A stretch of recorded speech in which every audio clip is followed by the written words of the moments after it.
Happy Black History Month, everyone. I am your host, Danni Parker, and welcome to Cut from a Different Cloth. Now, this month, it of course is February, but I'm considering it Black History Month, even though Black History Month is every month of every day of the year. But this month in particular, we get to celebrate so many things that African Americans have done in this country and just celebrate Black people as a whole. So, of course, we have for my lovers out there, Valentine's is coming up.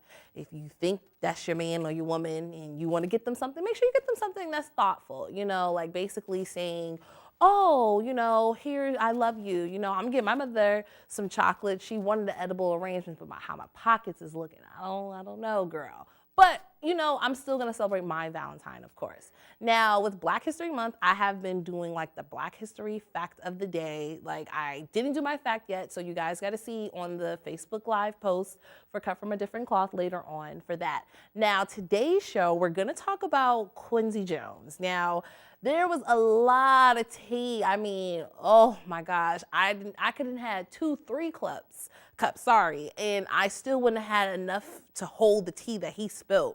Like, for that 84-year-old man, he just simply doesn't care at this point, and I am here for his unapologetic voice. So we're gonna get into that and all the stuff that he got into. Now, today, if you notice my HBCU, Clark Atlanta University, that's CAU all day, we're gonna talk about On the Real Deal. The topic is, are HBCUs a necessity basically in Trump society or in today's society? So we're gonna get into that today. But for what's the tea, I can't wait till we get into that with Quincy Jones, because I have a lot to say.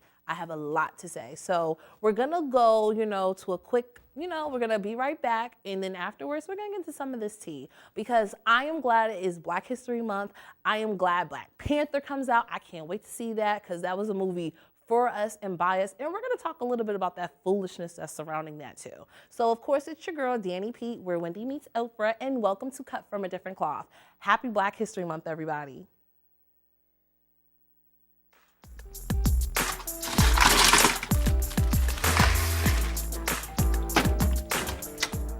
Thank you.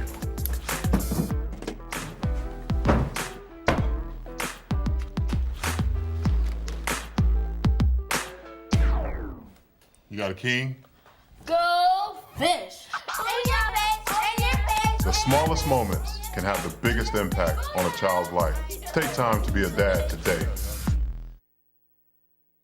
Welcome back, everyone, to Cut from a Different Cloth. I am your host, Danni P. Now, we're about to get into what's the tea, because, Quincy Jones, okay, I don't know if y'all have heard of the interview he has done in Vulture. Now, it was an interview that was conducted in his Bel Air home, and he was just sitting at home, casual, but I guess he knew he was going to drop all these major bombshells that he had to be comfortable in his home, and I'm here for that. Now, the first things first, Quincy Jones is definitely the most respected, composer. I mean, he did From the Wiz. I mean, our favorite Michael Jackson, biggest thriving, albums. Like, this man, he has done it. You know what I'm saying? Like, Quincy, he is just any classic that you like back in the day, he probably had his hands on it. He knows what to do with it, and I am here for that. But he also revealed some of, behind the scenes in the industry that, we sometimes can't see. Now, he said about Michael Jackson, he said that he stole Billie Jean. He was like, it's in the music. You see what I'm saying? Like, it's in the music. He stole Billie Jean, the notes. Someone wrote a part in a song. Michael Jackson, he felt like he didn't deserve the 10% royalties. So he was saying, man, Mike is just greedy, greedy, greedy. He didn't want to pay. So he said that about Michael Jackson. Now, he also said, he mentioned Richard Pryor, Marvin Gaye, and James Baldwin as 3 iconic Black figures who have engaged in sexual activities with Marlon Brando. And he was an actor at the time. They say he would just do anybody, in other words. So it's just like, I was just like, okay, I love Marvin and I love Richard Pryor. I think Richard is just funny, like, you can't tell me nothing about Richard. I don't care. Now, it's just like, but Marvin Gaye though? What? I love me some Marvin. If I was my mama's age back then, I ain't gonna tell y'all, about me. But Marvin Gaye, I don't care. I don't care. You can say whatever you want, but that man was sweet. And he knew how to sing. He was a crooner for real.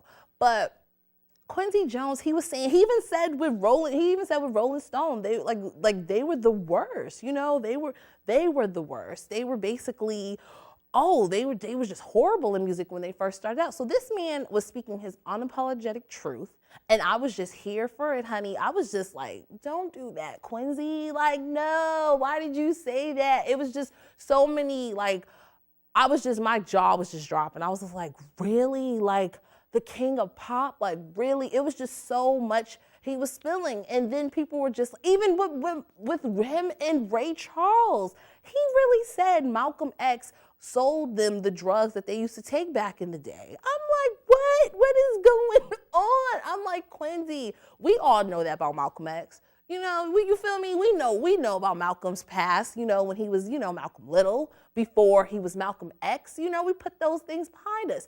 But he told us that, like, he was basically confirming a lot of things that, we knew, but we never just really commented on. And then the fact that Richard Pryor's wife, she confirmed, about Richard and stuff. So we actually have, we know this information is pretty credible.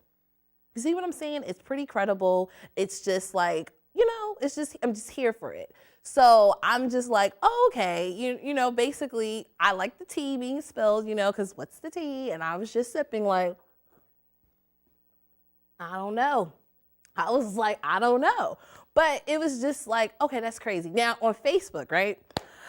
I was doing my perusing, while I was doing the Black History Facts and stuff. And I shared this video of this black man saying, Black Panther gets, it's a all black cast and stuff, but the white man, it had to go to editing, and about white man's, editing this and stuff, so don't be alarmed, like, oh, it's still the white man's this and the third. And I honestly, when I saw the video and I heard what the brother was saying, I was like, brother, really? Really, don't do that. We don't do that now, because you're looking for attention. Wakanda, even though it's a fictional place in Africa, it's about us. It's actually the fact that we're seen in a movie where we're kings and queens, not prostitutes or drug addicts, not cleaning domestic service, not slaves. I'm tired of seeing a slave movie. After Birth of a Nation with Nate Parker, I'm pretty slaved out.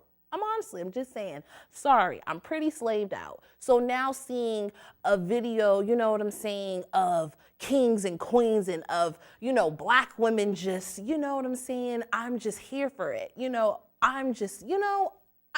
I just can't wait to see Black Panther. I don't know if I'm going in all black with my fur. I don't know if I'm gonna be wearing a dashiki or I'm gonna be dressed down. But I'm just so excited to see us being in our royalty where we were, like our history has shown us. You know what I'm saying? So I'm here for that movie. I can't wait to see Black Panther. I got my tickets bought. And I think some black people at this point, they're just looking for attention by trying to say like, oh, well, some of the cast is coming with white women. You should have stayed home. I think sis should have stayed home, but play it. You know what I'm saying? So, that's just what it is. Now, unfortunately, we're wrapping up What's the Tea for this week. You know what I'm saying? And I just can't wait to Black Panther come out. Y'all make sure y'all support the film because it's for us, by us. Now, we're about to go to a quick break, and then we're going to get into the real deal, where the topic is, are HBCUs a necessity in Trump times? Because you see how the country is. Now, as a young black millennial, is going to an HBCU detrimental or just even more relevant for you to go to an HBCU where you're celebrated and appreciated instead of barely being accepted? So, we're going to go to a quick break, and then we're going to come back and we're going to take some call-ins about that. I got a lot to say for Clark Atlanta University, so we're going to keep it locked. It's your girl, Danny P, where Wendy meets Oprah.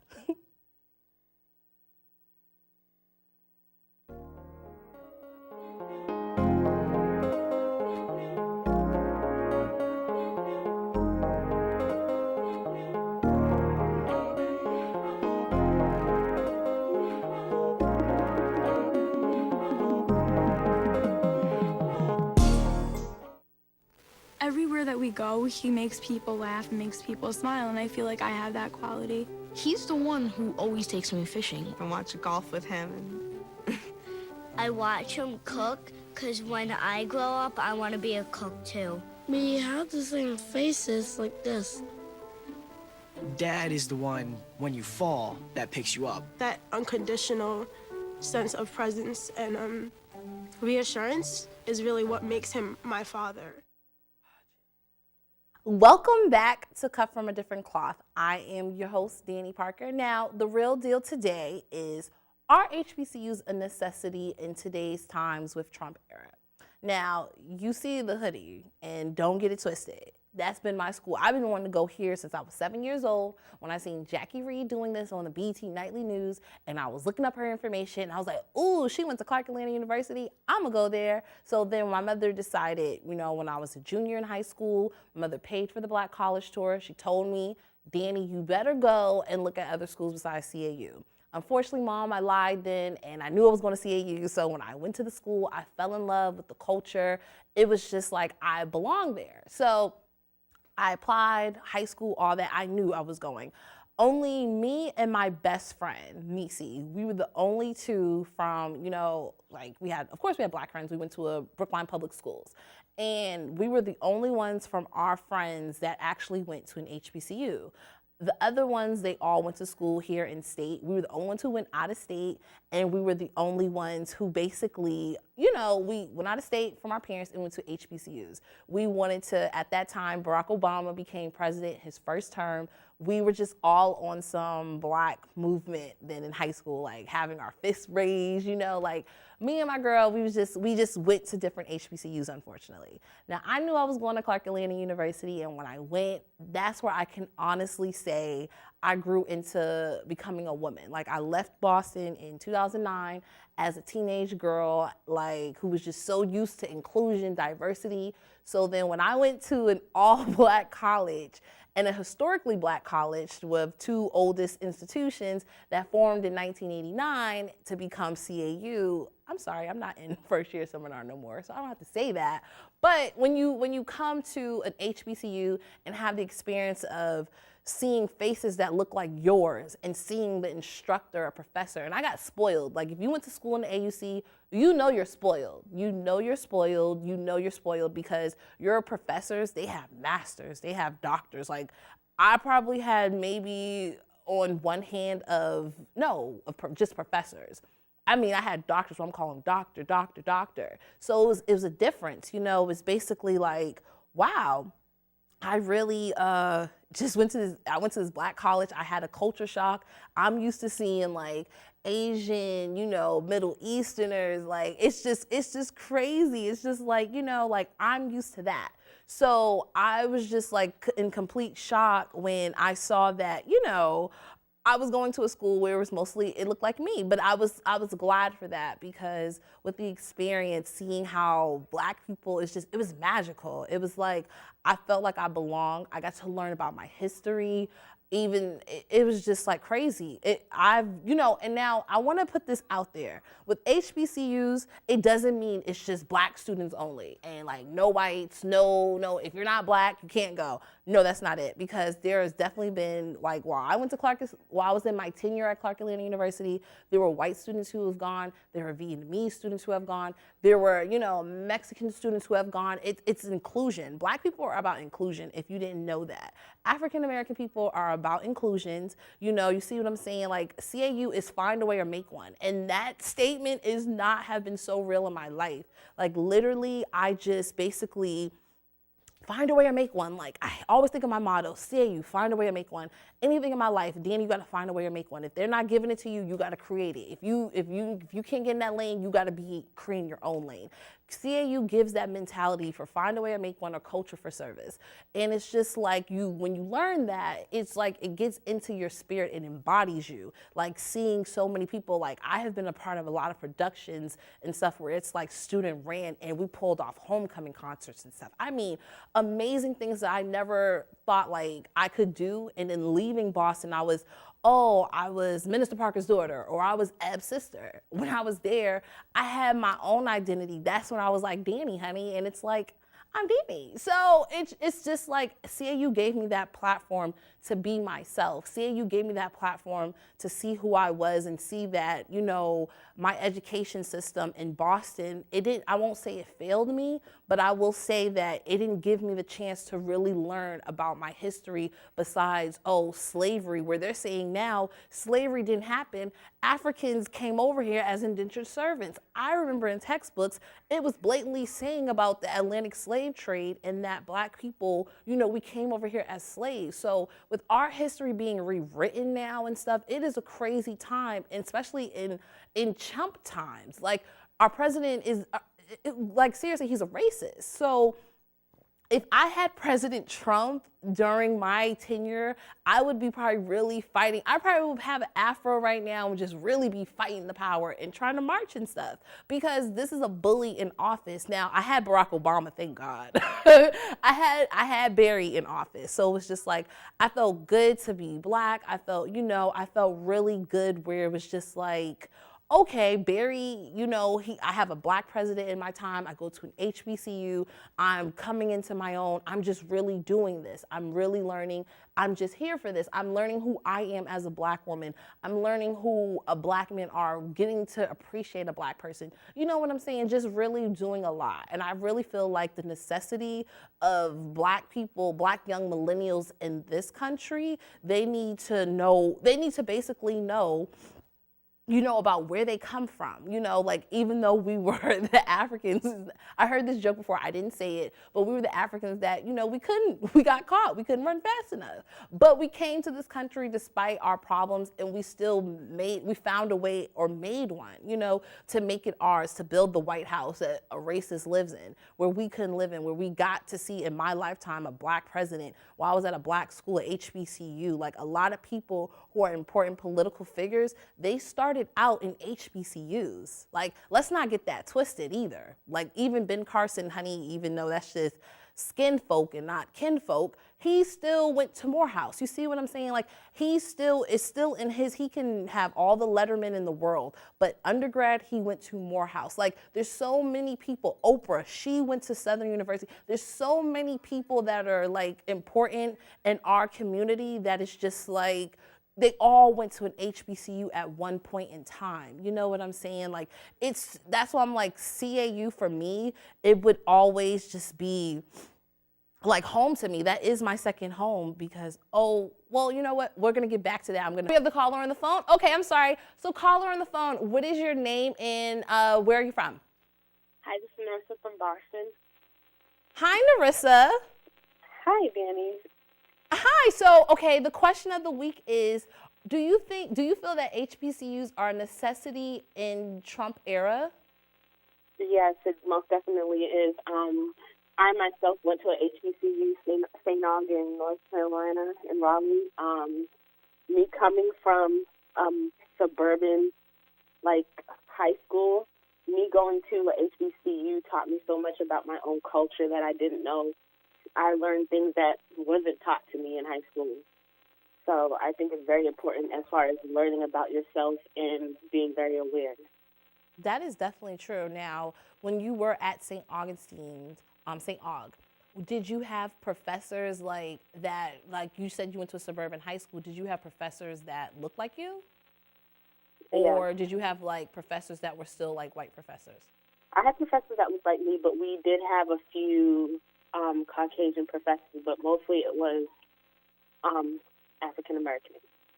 Okay, then. So did you have any, like, Caucasian students or anyone that wasn't African American going to St. Aug? Yes, of course. We had a lot of Caucasian students. We had Spanish. We had kids from overseas. So it was very mixed, but it's very interesting that, like, they come and choose to come to an HBCU. It's for everybody. It's not that it's segregating anyone. It's for everyone, really, but it helps you to learn about yourself. Exactly. That's how I feel too. It's basically because with HBCUs, it's still about inclusions, but it's not promoting anti-white. It's promoting being pro-black. Yeah.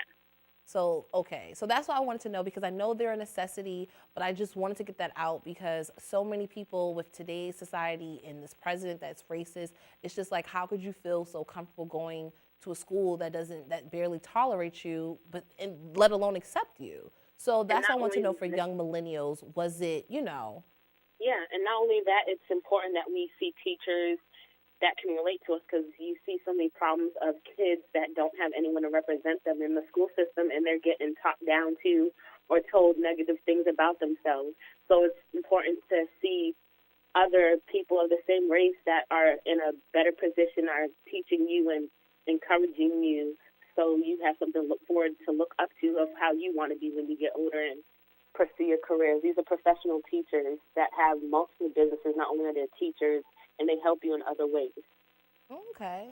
Well, thank you so much, Narissa. Thank you for calling in and letting me know if HBCUs are a necessity. I think so too, but I just wanted to make sure I wasn't crazy, and it's Black History Month, so I needed to know. All right. Thank you. No problem. So, okay. Now, we're going to wrap it up, guys, because we're at the end of the road, like Boys to Men. Now, for the real deal, honestly, all jokes aside, HBCUs are a necessity. Seriously, HBCUs are a necessity. If you don't think so, we have a bully in office. If you don't think learning about yourself, being pro-Black, and that does not mean anti-white, just being pro-Black in the betterment of people that look like you and have melanin in your skin, going to an HBCU is vital, because you'll get the truth unapologetically of your history. So, but with Quincy Jones, that was just a whole mess and a half, okay? Quincy still got me just sipping on the tea Lord, but it's your girl, Danny P. It's cut from a different cloth, where Wendy meets Oprah, Black History Month. I love my HBCU to the death of me. CAU made me. It transitioned me into my womanhood, and I am forever indebted because of that. I know who I am as a young Black woman in today's times. So until next time, stay blessed. Happy Black History Month. Go on the CFDC Facebook page to learn about the Black History fact of today. I am your host, Danni Parker, and y'all stay blessed.